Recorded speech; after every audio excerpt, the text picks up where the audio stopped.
اور پھر چند لمحات آرام کے بعد اس کے کان بوٹ بوٹ کی آوازوں سے گونج اٹھے۔ بہت اچھا صاحب، ابھی پالش کرتا ہوں۔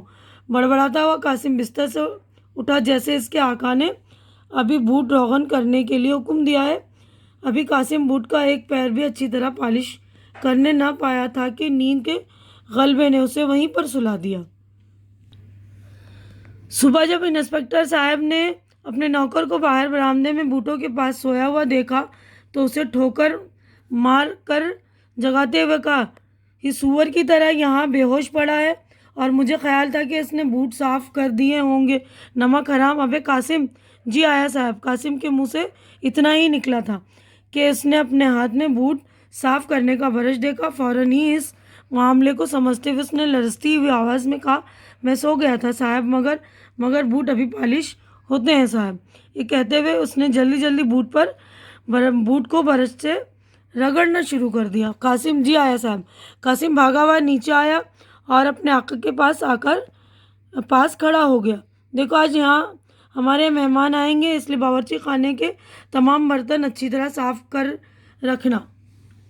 فرش بھی دھلا ہوا ہونا چاہیے۔ اس کے علاوہ تمہیں ملاقاتی کمرے کی تصویروں، میزوں اور کرسیوں کو بھی صاف کرنا ہوگا، سمجھے؟ مگر خیال رہے میری میز پر ایک تیز دھار چاقو پڑا ہے، اسے مت چھیڑنا۔ میں اب دفتر جا رہا ہوں مگر یہ کام 2 گھنٹے سے پہلے ہو جانا چاہیے۔ بہت بہتر صاحب۔ انسپکٹر صاحب دفتر چلے گئے۔ قاسم باورچی خانے صاف کرنے میں مشغول ہو گیا۔ 1.5 گھنٹے کی انتھک محنت کے بعد اس نے باورچی خانے کے تمام کام کو ختم کر دیا اور ہاتھ پاؤں صاف کرنے کے بعد جھاڑن لے کر ملاقاتی کمرے میں چلا گیا۔ ابھی تمام کمرہ صاف کرنا تھا اور وقت بہت کم رہ گیا تھا، چنانچہ قاسم نے جلدی جلدی کرسیوں پر جھاڑن مارنا شروع کر دیا۔ ابھی وہ کرسیوں کا کام ختم کرنے کے بعد میز صاف کرنے جا رہا تھا کہ اسے خیال آیا، آج مہمان آ رہے ہیں، خدا معلوم کتنے برتن صاف کرنے پڑیں گے اور یہ نیند کمبخت کتنا ستا رہی ہے، مجھ سے تو کچھ بھی نہ ہو سکے گا۔ یہ سوچتے وقت وہ میز پر رکھی ہوئی چیزوں کو پہنچ رہا تھا کہ اچانک اسے قلمدان کے پاس ایک کھلا ہوا چاقو نظر آیا، وہی چاقو جس کے متعلق اس کے آقا نے کہا تھا کہ بہت تیز ہے۔ چاقو کا دیکھنا تھا کہ اس کی زبان پر یہ لفظ خود بخود جاری ہو گئے، چاقو، تیز دھار چاقو، یہی تمہاری مصیبت کو ختم کر سکتا ہے۔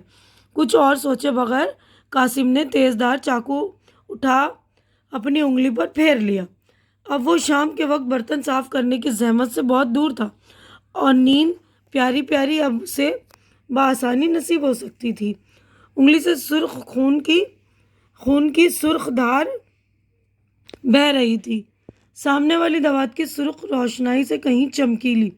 قاسم اس خون کی دھار کو مسرت بھری آنکھوں سے دیکھ رہا تھا۔ مسرت یعنی خوشی سے۔ کیوں خوشی سے دیکھ رہا تھا؟ کیونکہ اسے لگا نا کہ مجھے کام سے آرام مل جائے گا، اور منہ میں یہ گنگنا رہا تھا، نیند نیند پیاری نیند۔ تھوڑی دیر کے بعد وہ بھاگا ہوا اپنے آقا کی بیوی کے پاس گیا جو زنان خانے میں بیٹھی سلائی کر رہی تھی، اور اپنی زخمی انگلی دکھا کر کہنے لگا، دیکھیے بیوی، ارے قاسم، یہ تو نے کیا کیا؟ کمبخت صاحب کی چاقو کو چھیڑا ہوگا تو نے۔ بیوی جی بس میز صاف کر رہا تھا اور اس نے کاٹ کھایا۔ قاسم ہنس پڑا۔ قاسم اپنی فتح پر زیر لب مسکرا رہا تھا۔ انگلی پر پٹی بندھوا کر قاسم پھر کمرے میں آ گیا اور میز پر پڑے ہوئے خون کے دھبوں کو صاف کرنے کے بعد خوشی خوشی اپنا کام ختم کر دیا۔ آقا کی خفگی آنے والی مسرت نے بلا دی اور قاسم کودتا پھاندتا ہوا اپنے بستر میں جا لیٹا۔ 3-4 روز تک برتن صاف کرنے کی زحمت سے بچا رہا، مگر اس کے بعد انگلی کا زخم بھر آیا۔ اب پھر وہی مصیبت نمودار ہو گئی۔ تو 3-4 روز کے بعد جو ہے اس کا زخم بھر گیا نا، تو پھر وہ کام کی وہی پریشانی۔ دیکھیے قاسم صاحب کی جرابیں اور قمیضیں دھو ڈالو۔ بہت اچھا بی بی جی۔ قاسم، اس کمرے کا فرش کتنا بدنما ہو رہا ہے، پانی لا کر ابھی صاف کرو، دیکھنا کوئی داغ دھبا باقی نہ رہے۔ بہت اچھا صاحب۔ قاسم، شیشے کے گلاس کتنے گندے ہو رہے ہیں، انہیں نمک سے صاف کرو۔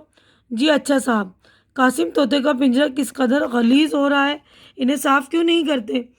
ابھی کرتا ہوں بی بی جی۔ قاسم، ابھی خاک روب آتا ہے، تم پانی ڈالتے جانا، سیڑھیوں کو دھو ڈالے گا۔ خاکروب یعنی جھاڑو کرنے والا، جھاڑو پوچھا کرنے والا۔ بہت اچھا صاحب، قاسم ذرا بھاگ کے ایک آنے کا دہی تو لے آنا۔ ابھی چلا بی بی جی۔ ایک روز انسپکٹر صاحب کی میز صاف کرتے وقت اس کے ہاتھ خود بخود چاقو کی طرف بڑھے اور ایک لمحے کے بعد اس کی انگلی سے خون بہہ رہا تھا۔ انسپکٹر صاحب اور اس کی بیوی قاسم کی حرکت دیکھ کر بہت خفا ہوئے۔ چنانچہ سزا کے طور پر سزا کی صورت میں اسے شام کو کھانا نہ دیا گیا، مگر وہ اپنی ایجاد کردہ ترکیب کی خوشی میں مگن تھا۔ ایک وقت روٹی نہ ملی، انگلی پر معمولی سا زخم آ گیا، مگر برتنوں کا انبار صاف کرنے سے نجات مل گئی۔ یہ سودا کچھ برا نہ تھا۔ چند دنوں کے بعد اس کی انگلی کا زخم ٹھیک ہو گیا۔ اب پھر وہ کام کی وہ بھرمار شروع ہو تھی۔ 15-20 روز گدھوں کی سی مشقت میں گزر گئے۔ اس عرصے میں قاسم نے بار بار ارادہ کیا کہ چاقو سے پھر اپنی انگلی زخمی کرے، مگر اب میز پر سے وہ چاقو اٹھا لیا گیا اور باورچی خانے والی چھری کند تھی۔ کند یعنی اس کی دھار جو ہے بالکل اچھی نہیں تھی۔ ایک بار اس کے آقا نے اسے الماری صاف کرنے کو کہا جس میں ادویات کی شیشیاں یعنی ادویات دوائیوں کی جمع ہے کی شیشیاں اور مختلف چیزیں پڑی ہوئی تھی۔ الماری صاف کرتے وقت اسے داڑھی مونڈنے کا ایک بلیڈ نظر آیا۔ بلیڈ کو پکڑتے ہی اس نے اپنی انگلی پر پھیر لیا۔ دھار تھی بہت تیز اور باریک، انگلی میں دور تک چلی گئی، جس سے بہت بڑا زخم بن گیا۔ قاسم نے بہت کوشش کی خون نکلنا بند ہو جائے، مگر زخم کا منہ بڑا تھا، وہ نہ تھما۔ سیرو خون پانی کی طرح بہہ گیا۔ یہ دیکھ کر قاسم کا رنگ کاغذ کی مانند سفید ہو گیا۔ بھاگا ہوا اپنے آقا کی بیوی کے پاس گیا۔ بیوی جی، میری انگلی میں صاحب کا استورا لگ گیا ہے۔ قاسم، اب تم ہمارے گھر میں نہیں رہ سکتے۔ وہ کیوں بیوی جی؟ یہ صاحب سے دریافت کرنا۔ 4 بجے کے قریب انسپکٹر صاحب دفتر سے گھر آئے اور اپنی بیوی سے قاسم کی نئی حرکت سن کر اسے فوراً اپنے پاس بلایا۔ کیوں میاں، یہ انگلی کو ہر روز زخمی کرنے کے کیا معنی ہے؟ قاسم خاموش کھڑا رہا۔ تم نوکر یہ سمجھتے ہو کہ ہم لوگ اندھے ہیں اور ہمیں بار بار دھوکہ دیا جا سکتا ہے؟ اپنا بوریا بسترا دبا کر ناک کی سیدھ میں یہاں سے بھاگ جاؤ۔ ہمیں تم جیسے نوکروں کی کوئی ضرورت نہیں، سمجھے؟ مگر صاحب کا بچہ، بھاگ جا یہاں سے، تیری بقایا تنخواہ کا 1 پیسہ بھی نہیں دیا جائے گا۔ اب میں اور کچھ نہیں سننا چاہتا۔ قاسم روتا ہوا کمرے سے باہر چلا گیا۔ طوطے کی طرف حسرت بھری نگاہوں سے دیکھا۔ طوطے نے بھی خاموشی میں اس سے کچھ کہا اور اپنا بسترا لے کر وہ سیڑھیوں سے نیچے اتر گیا۔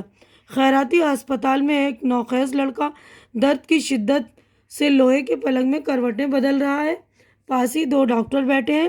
ان میں سے ایک ڈاکٹر اپنے ساتھی سے مخاطب ہوا، زخم خطرناک صورت اختیار کر گیا ہے، ہاتھ کاٹنا پڑے گا۔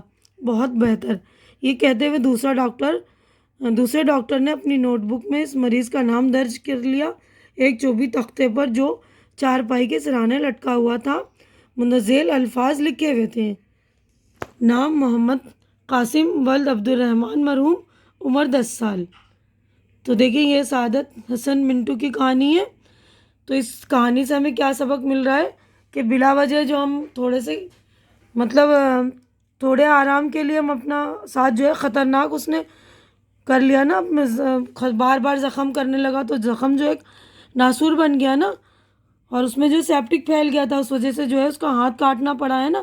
وہ ذرا سے آرام کے لیے اس نے کتنا بڑا خطرناک خطرہ مول لیا تھا کہ اس کو اپنا ہاتھ کاٹنا پڑا۔ تو دیکھیے بچوں، دھیان رکھیے گا کہ ذرا سے آرام کے لیے آپ خطرہ نہ مولیں، ٹھیک ہے نا؟ تو یہیں پر میں اپنا چیپٹر مکمل کر رہی ہوں۔